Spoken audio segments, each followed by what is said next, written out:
สบายดีเนาะนี่กลับมาเกเรซึ่งตัวนี้จะเป็นหัวบดซบเซ้งทั่วประเทศสิงคโปร์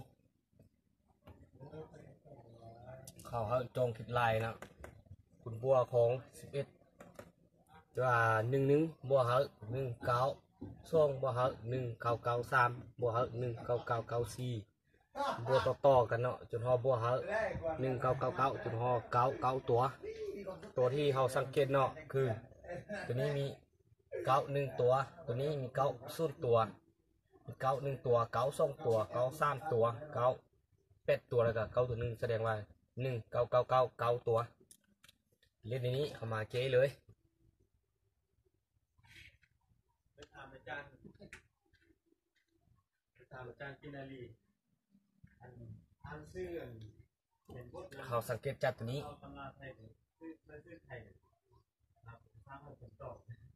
จะ S เท่ากับ11นี้เขาต้องพันเขาเป็นสาว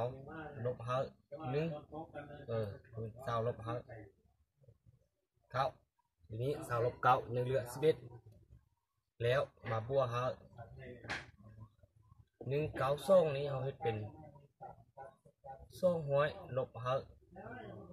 8ทีนี้2ห้อยมาลบเขา8เนาะ2ห้อยลบเขา8ได้2ที1มา1แสดงว่า10ลบ1นี่แหละ9ที1มา2ลบ1นี่เหลือ192แล้วเดี๋ยวนี้พอได้ตัวนี้เนาะแล้วตัว1บัวเขา1993เราจะเอาจะเอา2 ผ่านมาลบเขา7ได้มาบัวเขามาลบเขา1 9 3ได้7ทีนึงเป็น0 แสดงว่าเดี๋ยวนี้เขาได้2 ผ่านมาลบเขา7มาบัวเขา20 ผ่านมาลบเขา6แล้วบัวต่อกันจนห่อบัวเขาตัวนี้เขาจะให้เป็น2ห้อยล้านเนาะ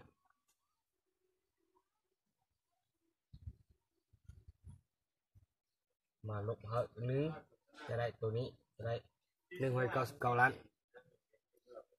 เดี๋ยวบัดนี้เขามาสังเกตตัวนี้มีสาวตัวนี้มี200,000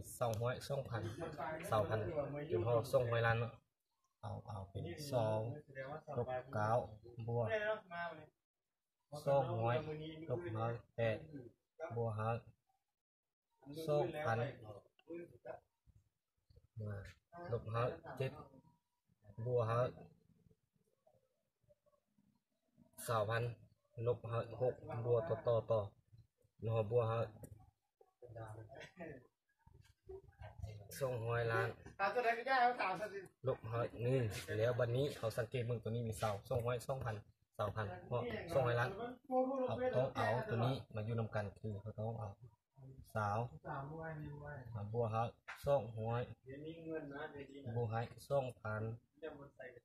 บัวหา20,000บัวหาบัวต่อส่วนหอบัวหา200 ล้านแล้วมาลบหา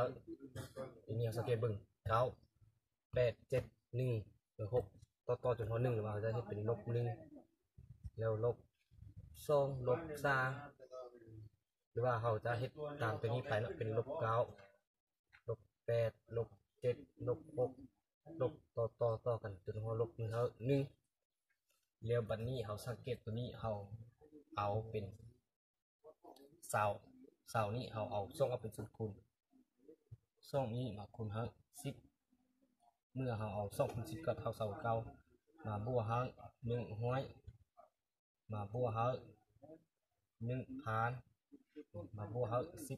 10,000บวกต่อๆกันเป็นบวกเฮา100 ล้านแล้วตัวเก้านี่เฮาตัวนี้เฮาเอาเครื่องหมายลบออกเป็นส่วนคูณทางไทยเป็น9บวกเฮา8บวกเฮา7บวกเฮา6บวกต่อจนเฮาบวกเฮา1แล้วทีนี้เฮาสังเกตตัวนี้2นี้คูณเฮานี่เป็นอันดับทวีคูณเนาะซึ่งว่าตัวทวีของเฮาเท่ากับ10คือว่าเขาจะพันเป็น10กำลัง1บวกเฮา10กำลัง2บวกเฮา10กำลัง3บวกเฮา10กำลัง4บวกต่อจนเฮาบวกเฮา10กำลัง9เดี๋ยวมาบวกเฮา9บวก8บวกเฮา7เดี๋ยวบวกเฮา6บวกต่อจนเฮาบวกเฮา1เลี้ยวเดี๋ยวนี้เรามาสังเกตตัวนี้เป็นอันดับทวีคูณซึ่งตัวทวีของเราเท่ากับ10เนาะตัวทวีเนาะซึ่งว่าเรามีสูตรของอันดับทวีคูณคือ Sn นี้เท่ากับตัวทวีคูณพจน์ที่สุดท้ายคือ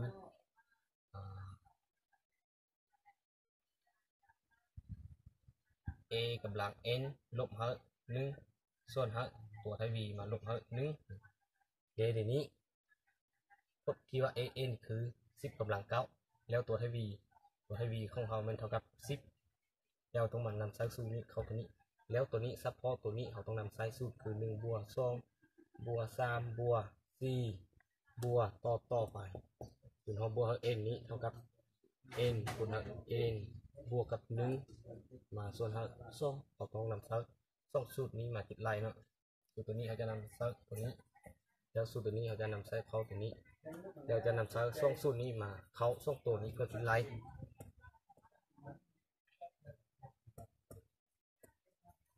แล้วบัดนี้เราได้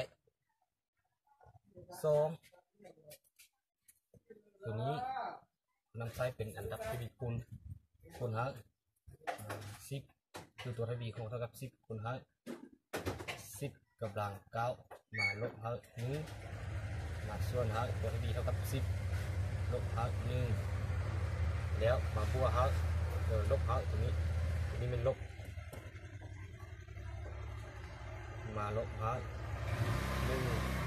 9 8 7 6มา1หรือว่า1 2 3 4เขาจะเป็น9เนาะได้9คูณ9บวกกับ1มาหาร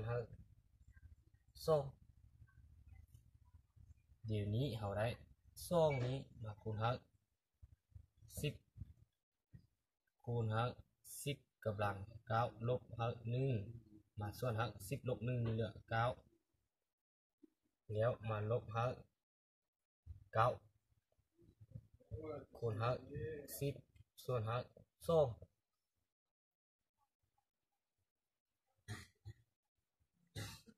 เดี๋ยวนี้เราได้เท่ากับอย่างนี้เนาะ9ส่วน9มาคูณ10กำลัง10ลบ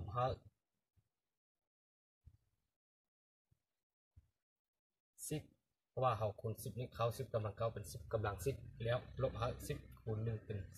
10มาลบทีนี้เราได้10หัน2ได้ทีนี้เหลือ9คูณ5นี่เท่ากับ2ส่วน9คูณ10กำลัง10ลบ10มาลบ45เราจะพันจะเฮ็ดตัวนี้นะจะขึ้นคู่ความคือตัวนี้9นี้เขาจะขึ้นคู่ความให้9นี้หัน2มาหัน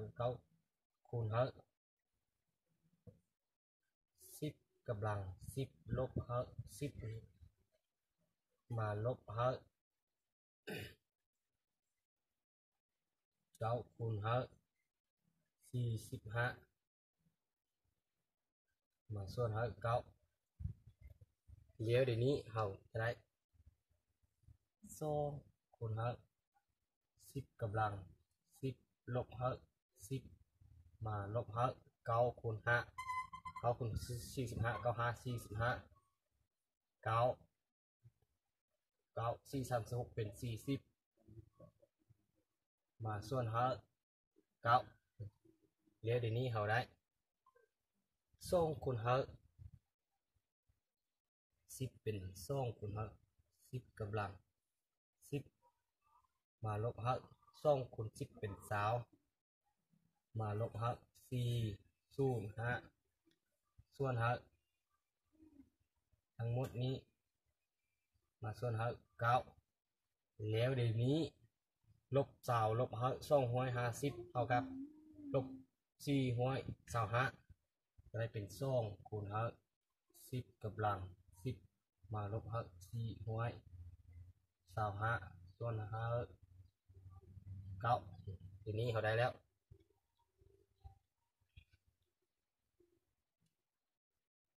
ผลบัวทั้งหมดของตัวนี้เนาะผลบัวทั้งหมดของแต่ละบทนี้เท่ากับ2คูณเฮา10กำลัง10มาลบเฮา425ส่วนเฮา9หมดเลย